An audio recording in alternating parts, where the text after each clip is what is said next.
러시아가 발칵 뒤집혔습니다. 에이펙 정상회의 마지막 날, 러시아 대표단 고위 인사가 의식을 잃고 쓰러졌습니다. 불과 20분 만에 완벽한 초기 대응을 보여준 한국 의료진. 하지만 러시아 VIP의 반응은 냉담했습니다. 러시아도 못 고치는데 한국같이 작은 나라에서 내 병을 고친다고요? 하지만 한국 의료진은 환자를 포기하지 않았습니다.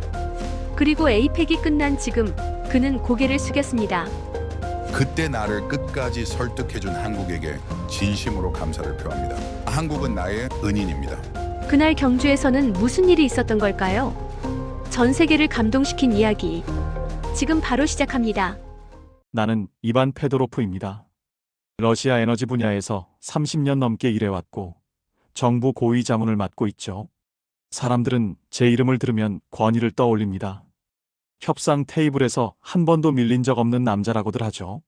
하지만 지금 이 순간 서울의 한 병실에서 천장을 바라보며 저는 제가 얼마나 오만했는지 깨닫고 있습니다. 모든 것은 10월 말 경주에서 시작되었어요. 아시아 태평양 경제협력체 회의가 그곳에서 열렸고 저는 러시아 대표단의 일원으로 참석했습니다. 출국 전날 밤 모스크바 자택에서의 일이 아직도 선명해요. 아내 나탈리아가 제 여행 가방 옆에 서서 말했죠. 약은 챙겼어요? 이번엔 정말 무리하지 마세요. 저는 고개도 돌리지 않았습니다. 서류를 정리하는 척하면서 그녀의 목소리를 흘려보냈어요. 26살 의대를 졸업하고 이제 막 레지던트 과정을 시작한 딸 안나는 거실 소파에 앉아 있었습니다. 그 아이가 조심스럽게 물었어요. 아빠, 이번 여행은 꼭 가야 하는 거예요? 제 대답은 차갑게 식은 공기처럼 냉정했죠. 네 아버지가 무슨 일을 하는지 알면서 그런 질문을 하는 거니? 안나의 눈빛이 흔들렸지만 저는 외면했습니다. 나탈리아는 한숨을 쉬며 침실로 들어갔고 안나는 말없이 자기 방으로 들어갔어요. 그때는 몰랐습니다. 제가 얼마나 지쳐 보였는지, 제 완벽주의가 얼마나 그들을 짓눌렀는지. 척수성 근위축증 제4형, 의사들이 진단한 제 병의 이름이에요. 성인이 되어서야 증상이 나타나는 희귀한 형태라고 했죠. 천천히 진행되지만 멈추지 않는 병. 근육이 약해지고 피로가 쌓이고 혈압 조절이 불안정해지는. 하지만 저는 인정하고 싶지 않았어요. 강한 척했고 괜찮은 척했고 가족에게조차 약한 모습을 보이지 않으려 했습니다. 공항에서 출국 수속을 밟을 때도 나탈리아의 메시지가 왔어요. 조심하라고, 이상하면 바로 연락하라고. 저는 읽고도 답장하지 않았습니다. 그저 휴대폰을 주머니에 넣고 탑승구로 향했죠. 그게 제 방식이었으니까요. 문제를 인정하지 않으면 문제는 존재하지 않는다고 믿었습니다. 경주는 아름다웠어요. 고즈넉한 고도의 풍경과 현대적인 회의장 시설이 조화를 이루고 있었죠. 10월 29일부터 3일간 이어진 일정 중 사건은 마지막 날 오전에 일어났습니다. 전체 회의가 끝나고 개별 세션으로 넘어가는 시점이었어요. 저는 2시간 가까이 딱딱한 의자에 앉아 있었죠. 회의가 끝나고 일어서는 순간 세상이 기울었습니다. 처음엔 단순한 어지러움인 줄 알았어요. 하지만 시야가 좁아지고 호흡이 막히는 느낌이 들었죠. 다리에 힘이 빠지면서 옆 테이블을 붙잡았지만 손가락에 감각이 없었습니다. 그리고 바닥이 제 얼굴을 향해 다가왔어요. 충격은 없었습니다. 한순간에 모든 것이 꺼져버렸죠. 깨어났을 때 저는 들것 위에 있었습니다. 산소 마스크가 얼굴을 덮고 있었고 낯선 목소리들이 빠르게 한국어로 무언가를 주고받았어요. 형광등 불빛이 눈을 찔렀고 어딘가로 이동하는 진동이 느껴졌죠. 저는 말하려 했지만 목소리가 나오지 않았습니다. 누군가 제 손목을 잡고 맥박을 확인했어요. 차갑고 정확한 손길이었죠. 한 남자가 제 시야에 들어왔습니다. 40대 초반으로 보이는 침착한 눈빛의 의사였어요. 그는 영어로 말했죠. 한정우입니다. 서울대병원 의사입니다. 지금 혈압이 매우 낮고 호흡이 불안정합니다. 일단 안정시키겠습니다. 나중에 안 사실이지만 그는 에이펙 회의를 위해 경주에 파견된 의료지원팀의 팀장이었어요. 하지만 그때 저는 그런 걸 알 리 없었습니다. 저는 의심과 경계가 담긴 시선으로 그를 쳐다봤어요. 경주 인근 응급의료센터로 이송된 뒤 초기 검사가 진행되었습니다. 혈액 검사, 엑스레이, 심전도. 한정우는 제 옆에서 차분하게 설명했어요. 기립성 저혈압으로 인한 실신 가능성이 높습니다. 기저질환이 있으신지 확인해야 합니다. 저는 그제야 입을 열었어요. 척수성 근위축증입니다. 이미 진단받았어요. 그의 표정이 미세하게 변했습니다. 이해한다는 듯 고개를 끄덕이더니 즉시 추가 검사를 지시했죠. 그리고 러시아 수행원에게 조용히 말했습니다. 안정화되면 서울로 이송해야 합니다. 제가 근무하는 병원에 척수성 근위축증 전문 치료팀이 있습니다. 하지만 저는 믿지 않았어요. 한국 의사라고? 이 작은 나라의 의료진이 내 병에 대해 알고나 있을까? 모스크바의 전문의들도 명확한 해법을 주지 못했는데 여기서 뭘 할 수 있겠습니까? 저는 속으로 비웃었죠. 이들은 분명 프로토콜만 따르고 있을 거라고, 진짜 치료법은 없을 거라고. 수행원이 긴급 연락을 했습니다. 대사관에, 그리고 나탈리아에게. 몇 시간 뒤 나탈리아가 전화를 걸어왔어요. 목소리가 떨리고 있었죠. 여보, 안나랑 바로 출국 준비할게요. 한국으로 갈게요. 저는 짧게 대답했습니다. 괜찮으니까 호들갑 떨지 좀 마. 나탈리아는 한참 침묵하다가 말했어요. 당신은 절대 괜찮다고 하지 않는 사람인데 지금 괜찮다고 하니까 더 무서워요. 저는 전화를 끊었습니다. 응급센터의 병실은 조용했어요. 간호사들은 정확한 간격으로 들어와 활력 징후를 확인했고 모니터는 실시간으로 제 상태를 기록했습니다. 한정우는 다시 찾아와 설명했어요. 일단 상태는 안정되었습니다. 하지만 근본적인 치료를 위해 서울로 전원하겠습니다. 재본 병원인 서울대학교 병원 희귀질환센터로 모시겠습니다. 거기서 장기 치료 계획을 세울 수 있습니다. 저는 그를 똑바로 봤습니다. 당신들이 내 병을 정말 이해하고 있습니까? 아니면 그냥 매뉴얼대로 하는 겁니까? 한정우는 잠시 침묵했어요. 그러다 차분하게 말했죠. 제4형 척수성 근위축증은 성인기의 발병에 천천히 진행되는 형태입니다. 근위축과 함께 자율신경계 이상으로 기립성 저혈압이 동반될 수 있고 장시간 같은 자세 유지 후 급격한 자세 변화 시 실신 위험이 높아지죠. 오늘 일어난 일이 바로 그겁니다. 저는 지난 10년간 이 질환을 연구하고 치료해왔습니다. 저는 할 말을 잃었어요. 그는 의학 교과서를 읽듯 정확하게 제 상태를 설명했습니다. 하지만 저는 여전히 경계를 풀지 않았죠. 지식과 실제 치료는 다른 문제니까요. 저는 고개를 돌렸습니다. 생각할 시간이 필요합니다. 혼자 있고 싶어요. 밤이 되었습니다. 병실 창밖으로 경주의 야경이 보였어요. 고요하고 차분한 불빛들. 저는 천장을 바라보며 생각에 잠겼죠. 모스크바에서 나탈리아와 안나가 짐을 싸고 있을 시간입니다. 안나가 보낸 메시지가 휴대폰에 떠 있었어요. 안나가 공항 대기실에서 찍은 영상 메시지였어요. 얼굴이 부은 채로 울먹이는 목소리로 말했죠. 아빠, 우리 곧 도착할게요. 제발 무리하지 마세요. 엄마도 저도 아빠가 필요해요. 영상은 거기서 끊겼습니다. 저는 휴대폰을 내려놓았어요. 가슴 한쪽이 무너지는 느낌이었지만 저는 그것조차 억눌렀습니다. 약해지면 안 된다고, 흔들리면 안 된다고. 하지만 그날 밤 문득 깨달았어요. 제가 두려워하는 건 병이 아니라 가족 앞에서 무너지는 제 모습이었다는 걸. 제가 지키려던 권위와 체면이 사실은 그들을 밀어낸 벽이었다는 걸.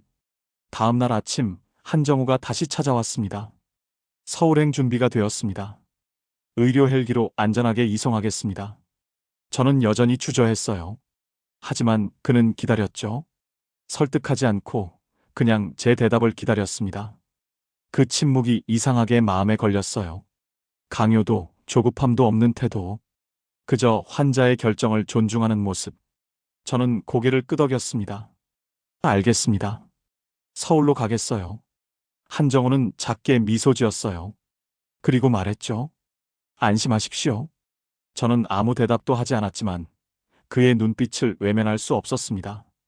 이송 준비가 진행되는 동안 저는 창밖을 바라봤어요. 경주의 하늘은 맑았고 어딘가에서 종소리가 들렸죠. 저는 모스크바를 떠올렸습니다. 차갑고 익숙한, 하지만 지금은 너무 먼 곳. 나탈리아의 한숨 소리, 안나의 조심스러운 질문. 제가 외면했던 모든 순간들이 파도처럼 밀려왔어요. 서울대학교 병원 희귀질환센터의 밤은 고요했습니다. 하지만 그 고요함이 저를 더 짓눌렀어요. 경주에서 쓰러진 지 며칠이 지났고 저는 이 병실에 갇혀 있었습니다. 벽시계의 초침 소리, 모니터의 규칙적인 신호음, 복도를 지나는 발소리, 모든 것이 제게는 감옥의 소음처럼 들렸죠. 새벽 2시, 저는 천장을 바라보며 경주를 떠올렸습니다. 회의장 바닥에 쓰러지던 순간, 산소 마스크를 쓰고 깨어나던 순간, 그 기억은 아직도 제 악몽 속에 살아 있었어요. 하지만 그때보다 더 무서운 건 지금 이 순간이었습니다. 움직일 수 없는 몸, 예측할 수 없는 미래, 그리고 저를 둘러싼 낯선 언어와 시스템. 창밖으로 서울의 야경이 보였어요. 불빛들이 반짝이고 도시는 잠들지 않았죠. 하지만 저는 이 병실 안에 갇혀 있었습니다. 의사들은 이 병을 치료할 수 있다고 했어요. 유전자 치료와 재활을 병행하면 진행을 늦출 수 있다고, 심지어 일부 기능을 회복할 수도 있다고 말했죠. 하지만 저는 믿지 않았습니다. 아침 회진 시간이 되자 한정우가 팀을 이끌고 들어왔어요. 경주에서 저를 처음 만난 그 의사. 그는 이제 제 주치의였습니다. 서울대병원 희귀질환센터 신경과의 그가 경주에서부터 저를 여기까지 데려왔고 이제 장기 치료를 책임지고 있었죠. 그의 뒤를 따라 레지던트 2명과 간호사 1명이 움직였어요. 통역사도 함께였습니다. 한정우는 제 침대 옆에 서서 차트를 확인했어요. 그의 얼굴은 여전히 침착했고 목소리는 조용했습니다. 어젯밤 수면은 어떠셨습니까? 저는 대답하지 않았어요. 그냥 그를 쳐다봤죠. 한정우는 잠시 기다리다가 검사 결과를 설명하기 시작했습니다. 혈액 검사 결과 근육효소 수치가 예상 범위 내에 있습니다. 근전도 검사에서 운동신경 신호 전달도 확인했고요. 오늘부터 물리치료를 시작하겠습니다. 천천히, 단계적으로 진행할 겁니다. 저는 그제야 입을 열었어요. 당신들은 내가 동의했다고 생각합니까? 통역사가 제 말을 전했고 한정우는 고개를 끄덕였습니다. 모든 치료는 환자분의 동의하에 진행됩니다. 거부하실 권리가 있습니다. 저는 비웃었어요. 권리라고요? 내가 여기서 나갈 수 있습니까? 내가 이 모든 걸 거부하면 어떻게 됩니까? 한정우는 잠시 침묵했습니다. 그러다 조용히 말했죠. 그럼 병은 계속 진행될 겁니다. 그 말이 제 가슴을 찔렀어요. 하지만 저는 인정하고 싶지 않았습니다. 저는 고개를 돌렸고 한정우는 더 이상 말하지 않았어요. 그는 차트를 정리하고 팀과 함께 병실을 나갔습니다. 혼자 남겨진 병실에서 저는 모니터를 바라봤어요. 숫자들이 끊임없이 제 상태를 기록하고 있었죠. 저는 그 기계들이 싫었습니다. 마치 제가 사람이 아니라 데이터인 것처럼 느껴졌어요. 제 몸의 모든 변화가 기록되고 분석되고 평가되는 것. 그들은 저를 환자로 보는 게 아니라 연구 대상으로 보고 있다는 확신이 들었습니다. 오후가 되자 병실 문이 다시 열렸어요. 이번엔 러시아 대사관에서 온 인사였습니다. 40대 중반의 외교관, 세르게이라는 이름의 남자였죠. 그는 정중하게 인사했지만 그의 눈빛엔 불편함이 담겨 있었어요. 페도로프 선생님, 상태가 어떠십니까? 대사님께서 깊이 우려하고 계십니다. 저는 짧게 대답했습니다. 보시다시피 갇혀 있습니다. 세르게이는 주변을 둘러봤어요. 그러다 낮은 목소리로 말했죠. 한국 의료 시스템은 효율적이지만 우리 방식과는 다릅니다. 선생님께서 불편하시다면 모스크바로 이송하는 방안도 검토할 수 있습니다. 그 말이 제 귀에 달콤하게 들렸어요. 집으로 돌아가는 것. 익숙한 언어, 익숙한 시스템. 하지만 동시에 머릿속에서 한정우의 목소리가 들렸습니다. 그럼 병은 계속 진행될 겁니다. 저는 세르게이를 바라봤어요. 생각해 보겠습니다. 세르게이는 고개를 끄덕이고 명함을 남기고 나갔습니다. 저는 그 명함을 손에 쥐고 있었어요. 탈출구처럼 느껴졌지만 동시에 무게가 느껴졌죠. 저녁 무렵 나탈리아와 안나가 병실에 들어왔습니다. 안나는 제 옆에 앉아 손을 잡으려 했지만 저는 손을 빼냈어요. 나탈리아는 창가에 서서 밖을 바라봤습니다. 안나가 조심스럽게 말했어요. 아빠, 오늘 한정우 교수님이 저한테 설명해 주셨어요. 물리치료 계획이랑 유전자 치료 일정을요. 정말 잘 준비되어 있더라고요. 저는 차갑게 대꾸했습니다. 너도 그들 편이냐? 안나의 얼굴이 굳었어요. 편이라니요? 아빠, 이건 아빠를 위한 거예요. 나를 위한 거라고? 내가 원한 적 있느냐? 제 목소리가 높아졌습니다. 안나는 눈물을 글썽이며 말했어요. 그럼 아빠는 뭘 원하세요? 그냥 이대로 있고 싶으세요? 아무것도 안 하고 싶으세요? 저는 대답하지 못했어요. 안나는 일어서서 병실 문 쪽으로 걸어갔죠. 문 앞에서 멈춰 서서 돌아보지 않고 말했습니다. 아빠는 병이 무서운 게 아니라 약해진 자신이 무서운 거예요. 그리고 문을 닫고 나갔습니다. 나탈리아는 여전히 창가에 서 있었어요. 한참 뒤 그녀가 말했습니다. 당신은 스스로를 미워하고 있어요. 저는 그녀를 쳐다봤어요. 무슨 소리야? 나탈리아는 천천히 고개를 돌렸습니다. 그녀의 눈에는 눈물이 없었어요. 그냥 텅 빈 눈빛이었죠. 당신은 완벽해야 한다고 생각했어요. 강해야 한다고, 약점을 보이면 안 된다고. 그래서 우리를 밀어냈고, 이제는 도움을 주려는 사람들까지 밀어내고 있어요. 저는 할 말을 잃었습니다. 나탈리아는 작게 한숨을 쉬었어요. 저도 지쳤어요. 당신을 설득하는 것도, 당신의 분노를 받아주는 것도. 그녀는 병실을 나갔습니다. 저는 혼자 남았어요. 밤이 깊어졌습니다. 병실은 다시 고요해졌죠. 모니터의 신호음만이 규칙적으로 울렸어요. 저는 천장을 바라보며 안나의 말을 떠올렸습니다. 아빠는 병이 무서운 게 아니라 약해진 자신이 무서운 거예요. 그 말이 제 안에서 계속 맴돌았어요. 이른 새벽 병실 문이 조용히 열렸습니다. 한정우였어요. 그는 혼자였고 회진복이 아닌 평상복 차림이었죠. 제 침대 옆에 서서 모니터를 확인했습니다. 저는 그를 바라봤어요. 새벽 회진입니까? 한정우는 고개를 저었습니다. 아닙니다. 그냥 확인하러 왔어요. 저는 비웃었어요. 데이터 확인 말입니까? 연구 재료가 잘 있는지? 한정우는 혈압계를 풀며 조용히 말했습니다.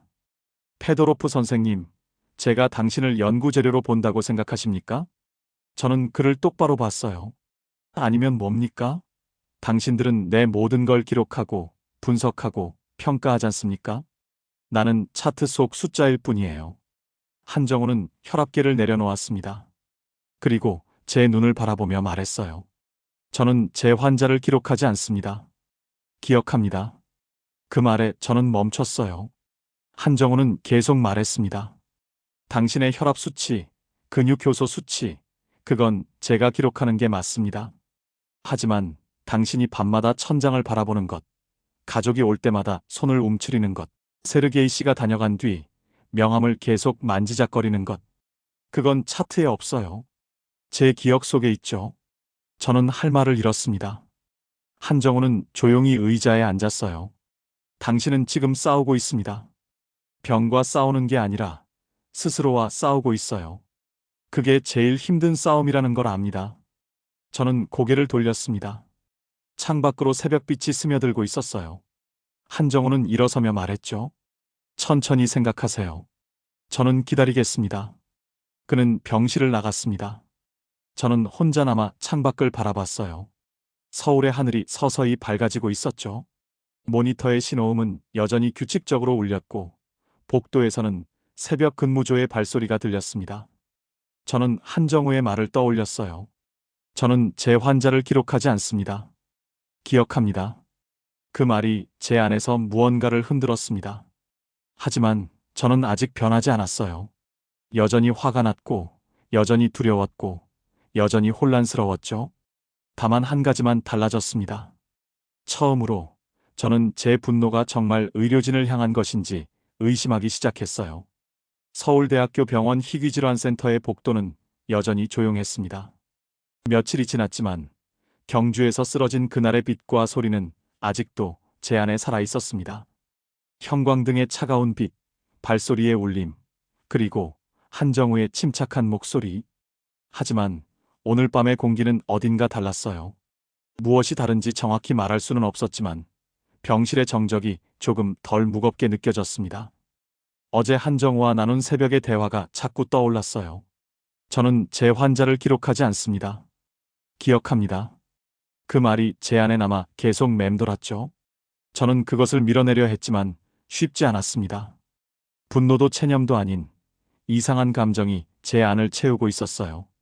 오전에 재활의학과 팀이 들어왔습니다. 한정우도 함께였어요. 이번엔 낯선 장비를 끌고 왔죠. 은색 금속과 투명한 플라스틱으로 만들어진 사람 팔뚝만한 로봇 장치였습니다. 한정우가 제 침대 옆에 섰어요. 오늘부터 AI 재활 시스템을 시작합니다. 근육의 미세한 전기 신호를 감지하고 움직임을 보조하는 장비입니다. 저는 그 기계를 바라봤습니다. 차갑고 무표정한 표면. 저는 말했어요. 기계가 나를 움직인다는 겁니까? 한정우는 고개를 저었습니다. 아닙니다. 기계는 당신의 신호를 증폭할 뿐입니다. 움직이는 건 당신입니다. 재활치료사가 제 팔과 다리에 센서를 부착했어요. 차가운 젤이 피부에 닿았고 여러 개의 전극이 붙었습니다. 모니터가 켜지자 화면에 제 근육의 상태가 실시간으로 나타나기 시작했죠. 여러 개의 선이 미세하게 움직이고 있었어요. 손가락을 움직여 보세요. 저는 힘을 주었습니다. 하지만 손가락은 움직이지 않았어요. 다시 시도했지만 똑같았죠. 무력감이 몰려왔습니다. 저는 포기하려는 순간 모니터를 보았어요. 화면에 작은 파동 하나가 깜빡이고 있었습니다. 치료사가 말했어요. 근전도 신호가 감지됩니다. 아주 약하지만 분명히 있습니다. 저는 화면을 응시했습니다. 제 눈에는 보이지 않는 움직임, 제가 느끼지 못하는 반응. 하지만 기계는 그것을 포착하고 있었어요. 한정우가 조용히 말했습니다. 당신의 몸이 기억하고 있습니다. 그 말이 제 마음의 균열을 따라 흘러들었습니다. 저는 대답하지 않았지만 화면 속 작은 신호를 계속 바라봤어요. 제가 포기했어도 제 몸은 아직 포기하지 않았다는 증거. 그것이 위로가 될 줄은 몰랐습니다. 치료는 40분간 계속되었어요. 손가락, 손목, 팔꿈치, 발목. 각 부위마다 미세한 신호들이 감지되었습니다. 눈에 보이지 않지만 존재하는 움직임들. 제가 의식하지 못했던 제 몸의 기억들. 치료가 끝났을 때 저는 이상한 감정을 느꼈어요. 완전히 죽지 않았다는, 아직 무언가 살아있다는 안도감 같은 것. 한정우가 나가려 할 때 저는 처음으로 물었습니다. 저 신호들은 정말 제 몸에서 나온 겁니까? 한정우는 멈춰서서 고개를 끄덕였어요. 네. 당신의 신경세포가 보낸 신호입니다. 다시 움직일 수 있을까요? 한정우는 잠시 침묵했습니다. 그러다 조심스럽게 말했죠. 몸은 진실을 말합니다. 그 신호가 진실입니다. 그는 더 이상 말하지 않고 병실을 나갔습니다. 저는 혼자 남아 제 손을 바라봤어요. 아무것도 보이지 않았지만 그 안에 무언가 살아있다는 걸 이제 알았습니다. 안나가 병실로 들어왔어요. 요즘 그녀는 매일 병원에 와서 통역을 돕고 있었습니다. 의료진과 저 사이에서 말을 전하고 검사 결과를 설명받는 일. 안나는 제 침대 옆 의자에 앉았습니다. 아빠, 오늘 치료 어땠어요? 저는 창밖을 바라봤어요. 기계가 내 몸에서 신호를 찾았다고 하더구나. 안나는 작게 미소 지었습니다.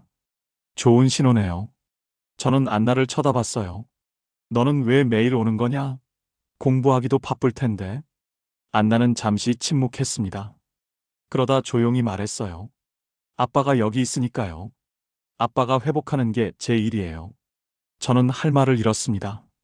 안나는 제 손을 잡았어요. 저는 반사적으로 손을 빼려 했지만 이번엔 그러지 않았습니다. 그냥 그대로 두었죠. 안나의 손은 따뜻했고 제 손은 차가웠습니다. 미안하다. 제 입에서 나온 말이었어요. 안나는 눈물을 글썽였지만 흘리지 않았습니다. 그냥 제 손을 꽉 쥐었죠. 우리는 더 이상 말하지 않았어요. 하지만 그 침묵은 무겁지 않았습니다. 오히려 따뜻했죠. 창가에서 나탈리아가 우리를 바라보고 있었습니다. 그녀는 말없이 작게 미소 지었어요. 그 미소 속에 오래된 슬픔과 새로운 희망이 섞여 있었습니다. 저녁 회진 시간, 한정우가 혼자 들어왔어요. 차트를 확인하며 조용히 말했습니다. 오늘 근전도 반응이 예상보다 좋았습니다. 내일부터 강도를 조금 높이겠습니다. 저는 그를 바라봤어요. 한 교수님. 네. 당신은 왜 이 일을 합니까? 한정우는 펜을 멈췄습니다. 그리고 저를 쳐다봤어요. 잠시 침묵이 흘렀습니다. 그러다 그가 조용히 말했죠. 저는 이 병으로 아버지를 잃었습니다. 저는 놀라서 그를 바라봤습니다. 한정우는 차트를 내려놓고 의자에 앉았어요. 25년 전입니다. 제 아버지도 척수성 근위축증이었어요. 당시엔 치료법이 거의 없었죠. 저는 의대생이었지만 아무것도 할 수 없었습니다. 한정우의 목소리는 담담했지만 그 안에 오래된 무게가 담겨 있었어요. 아버지는 마지막까지 포기하지 않으셨습니다. 그 모습을 보며 결심했죠. 환자를 기다릴 줄 아는 의사가 되겠다고. 치료가 느려도 결과가 불확실해도 포기하지 않는 의사가 되겠다고요. 저는 할 말을 잃었습니다. 한정우는 일어서며 말했어요. 당신의 몸이 아직 기억하고 있습니다. 그게 가장 중요한 신호입니다. 그는 병실을 나갔습니다. 저는 혼자 남아 그의 말을 곱씹었어요. 그의 눈빛에는 동정이 없었습니다. 단지 결심만 있었죠. 환자를 기다리겠다는, 포기하지 않겠다는 결심. 저는 그 순간 깨달았어요. 그가 저를 연구 대상으로 본 적은 없었다는 것을. 그는 제 안에서 자신의 아버지를 봤고, 그래서 더 열심히 싸우고 있었던 거였습니다. 밤이 되었습니다. 병실 창밖으로 서울의 불빛들이 반짝였어요. 저는 제 손을 바라봤습니다. 오늘 AI 모니터가 감지했던 그 미세한 신호들. 보이지 않지만 존재하는 움직임들. 저는 천천히 손가락에 힘을 주었어요. 여전히 움직이지 않았습니다. 하지만 저는 포기하지 않았어요. 다시 힘을 주고 또 주었습니다. 그러다 문득 검지손가락 끝이 미세하게 떨렸어요. 정말 작은 움직임이었습니다. 착각일 수도 있었죠. 하지만 저는 분명히 느꼈어요. 제 의지로, 제 힘으로 움직인 거라는 걸. 저는 숨을 멈추고 다시 시도했습니다. 이번에도 떨렸어요. 아주 작게, 하지만 분명하게. 저는 천장을 바라봤습니다. 눈물이 차올랐지만 흘리지 않았어요. 그저 조용히 숨을 고르며 생각했죠. 한정우의 말이 맞았다고. 몸이 기억하고 있었다고. 복도에서 간호사의 발소리가 들렸고 모니터는 여전히 규칙적으로 신호음을 냈습니다. 서울의 밤은 깊었고 병실은 고요했어요. 하지만 제 안에서는 무언가 변하고 있었습니다. 분노도 체념도 아닌 새로운 감정. 그것이 희망인지 아직 확신할 수 없었지만 적어도 침묵은 아니었어요. 저는 다시 손가락에 힘을 주었습니다. 떨림은 여전히 미세했지만 분명히 존재했죠. 저는 그 작은 움직임을 느끼며 눈을 감았습니다. 경주의 악몽 대신 처음으로 다른 것이 떠올랐어요. 안나의 따뜻한 손, 한정우의 차분한 눈빛, 그리고 AI 모니터 화면에 깜빡이던 작은 신호.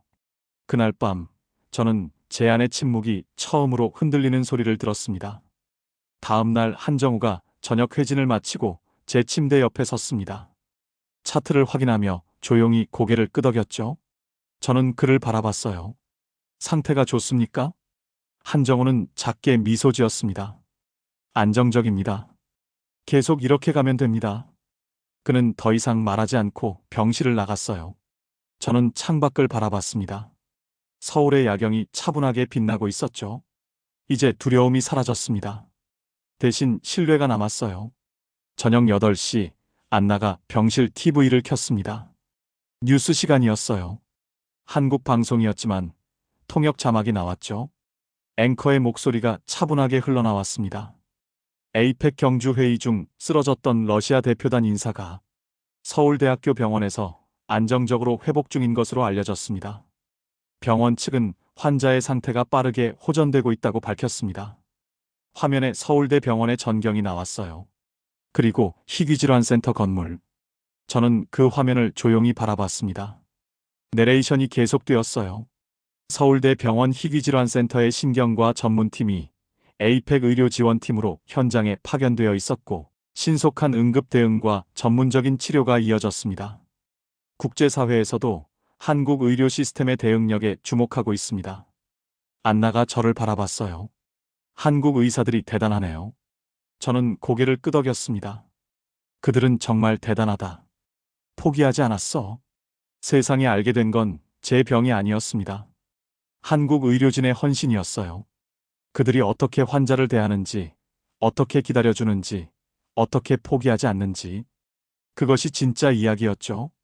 뉴스는 계속되었습니다. 외신 보도도 소개되었어요. 로이터, 타스통신, 모스크바 타임스. 여러 언론이 이 소식을 다뤘다고 했죠. 하지만 서울대 병원은 공식 브리핑을 하지 않았습니다. 환자 안정 중이라는 짧은 발표만 있었어요. 저는 그 태도가 인상적이었습니다.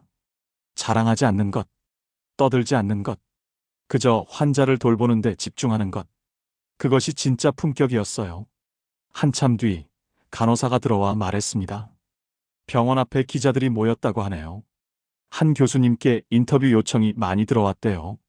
안나가 물었어요. 교수님이 뭐라고 하셨어요? 간호사는 작게 웃으며 대답했습니다. 환자의 시간은 언론의 시간보다 길다고 하셨대요. 저는 그 말을 듣고 눈을 감았습니다. 한정우. 그가 이 나라의 품격이었어요. 기술이나 시스템이 아니라 사람을 대하는 태도. 그것이 국가의 진짜 힘이었습니다. 밤이 되었어요. 안나가 TV를 끄고 제 옆에 앉았습니다. 나탈리아도 창가의 의자를 제 침대 가까이 당겨 앉았어요. 오랜만에 우리 셋이 이렇게 가까이 모였습니다. 말없이 그냥 함께 있는 것만으로도 좋았어요. 안나가 조심스럽게 제 손을 잡았습니다. 예전 같았으면 저는 손을 빼냈을 거예요. 약한 모습을 보이기 싫어서, 딸에게 의지하는 아버지가 되기 싫어서. 하지만 이번엔 그러지 않았습니다. 안나의 손은 따뜻했고 그 온기가 제 마음까지 녹이는 것 같았어요. 아빠. 안나가 말했습니다. 예전엔 아빠 손이 항상 차가웠어요. 악수할 때도, 제 머리를 쓰다듬을 때도. 그런데 지금은 따뜻해요. 저는 안나를 바라봤습니다. 그 아이의 눈에는 눈물이 글썽이었지만 미소가 있었어요. 아빠가 다시 살아난 것 같아요. 저는 할 말을 잃었습니다. 나탈리아가 조용히 말했어요. 우리도 다시 살아난 것 같네요. 그녀의 목소리에는 오래된 슬픔이 녹아 있었습니다. 저는 나탈리아를 바라봤어요. 그녀는 몇 년을 제 곁에서 침묵으로 견뎌왔을까요? 제 완벽주의에, 제 냉정함에, 제 거부에. 하지만 그녀는 떠나지 않았어요. 지금도 여기 있었습니다. 미안했소. 제 입에서 나온 말이었습니다. 나탈리아는 고개를 저었어요. 이제 괜찮아요. 당신이 돌아왔으니까요. 저는 두 사람을 바라봤습니다. 제 아내와 딸. 제가 밀어냈던 사람들. 제가 외면했던 사람들. 하지만 그들은 저를 버리지 않았어요. 경주에서 쓰러진 저를 위해 한국까지 날아왔고 매일 병원을 찾았고 통역을 도왔고 그저 곁에 있어줬습니다. 저는 처음으로 깨달았어요. 제가 잃을 뻔했던 건 건강이 아니었다는 것을. 진짜 잃을 뻔했던 건 이 사람들이었다는 것을. 그리고 한국에서의 이 열흘이 제게 그들을 되찾을 기회를 준 거였어요. 안나가 제 어깨에 머리를 기댔습니다. 나탈리아는 제 다른 손을 잡았어요. 우리는 그렇게 한참을 있었습니다. 말은 없었지만 침묵이 따뜻했어요. 예전의 침묵은 냉랭했지만 지금의 침묵은 평화로웠습니다. 저는 눈을 감았어요. 모스크바의 자택이 떠올랐습니다. 차갑고 넓은 거실, 각자의 방으로 흩어지는 가족, 서로를 피하는 시선들. 그것이 우리의 일상이었죠. 하지만 지금 이 작은 병실에서 우리는 더 가까웠어요. 병이 저를 쓰러뜨렸지만 동시에 우리를 일으켜 세웠습니다. 아니, 정확히 말하면 한국이 우리를 일으켜 세웠습니다. 제 몸을 치료하면서 동시에 제 마음도 치료했어요. 그리고 그 과정에서 제 가족도 함께 회복되었죠. 한정우와 의료진은 단순히 제 병만 본 게 아니었습니다. 저라는 사람을, 그리고 제 가족을 함께 봤어요. 고맙다. 제가 말했습니다. 여기까지 와줘서, 포기하지 않아줘서. 안나가 고개를 들어 저를 바라봤어요. 우리가 아빠를 포기할 리 없잖아요. 나탈리아도 조용히 말했습니다. 당신은 우리 가족이에요. 완벽하지 않아도, 강하지 않아도. 그 말이 제 가슴을 뭉클하게 했습니다. 저는 평생 완벽해야 한다고, 강해야 한다고 생각했어요. 약점을 보이면 안 된다고, 무너지면 안 된다고.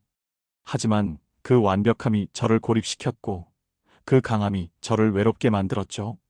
지금 이 순간, 제가 가장 약할 때, 저는 가장 사랑받고 있었습니다.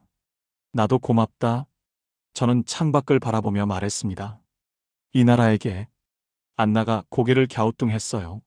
한국이요? 저는 고개를 끄덕였습니다. 한국이 나를 살렸다. 하지만 그것만이 아니야. 이곳에서 나는 다시 배웠어. 사람을 믿는 법을, 가족을 사랑하는 법을. 한정우 교수와 의료진은 내 몸만 치료한 게 아니었어. 내 마음도, 우리 가족도 함께 치료해줬지. 나탈리아가 조용히 말했습니다. 그러게요. 우리가 이렇게 가까워진 건 오랜만이에요. 저는 두 사람의 손을 꽉 쥐었습니다. 만약 모스크바에 있었다면 나는 더 오만했을 거야. 더 냉정했을 거고 너희를 더 밀어냈을 거야. 하지만 여기서는 달랐어.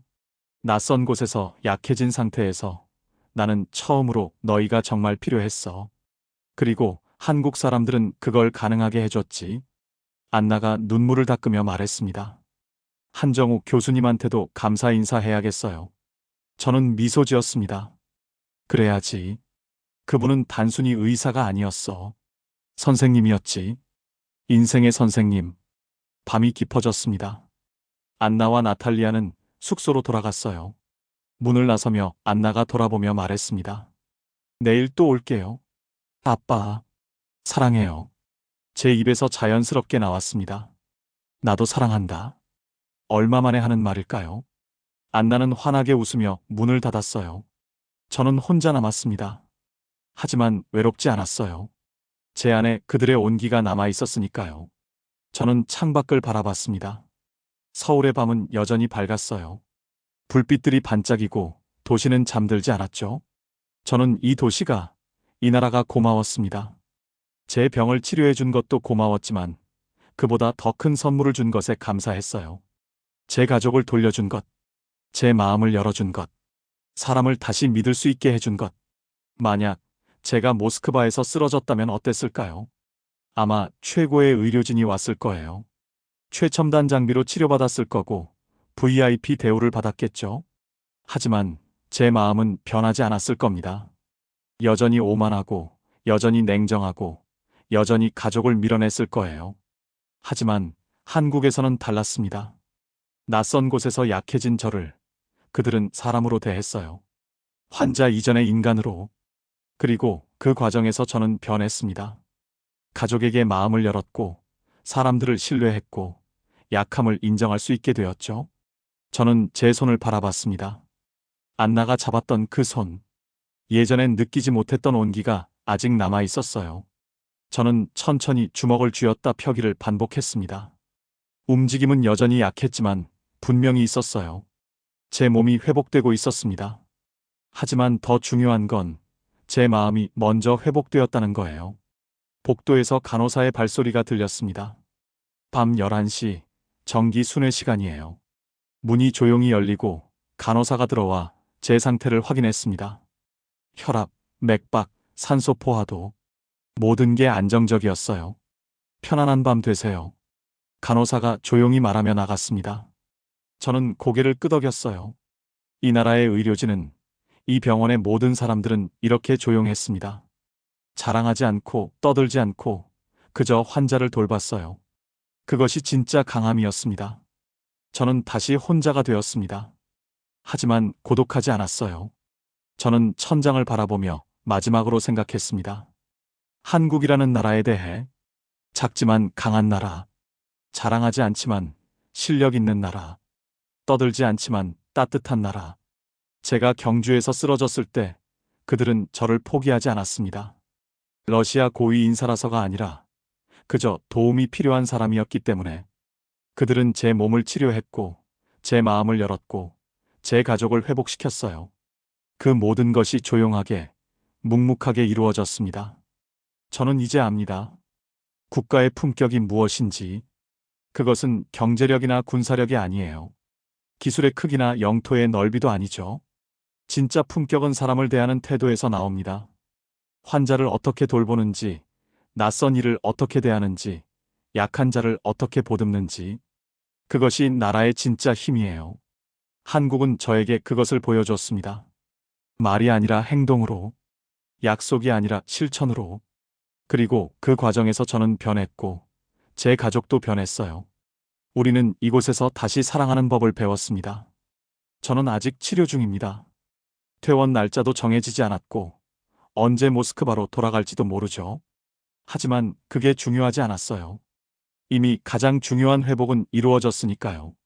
제 마음의 회복, 제 가족의 회복, 그리고 인간에 대한 신뢰의 회복. 모니터의 신호음이 규칙적으로 울렸습니다. 제 심장 박동, 제 호흡, 제 생명. 그 리듬 속에서 저는 평화를 느꼈어요. 그리고 감사함도 느꼈습니다. 이 나라에, 이 도시에, 이 병원에, 그리고 저를 포기하지 않은 모든 사람들에게 말입니다.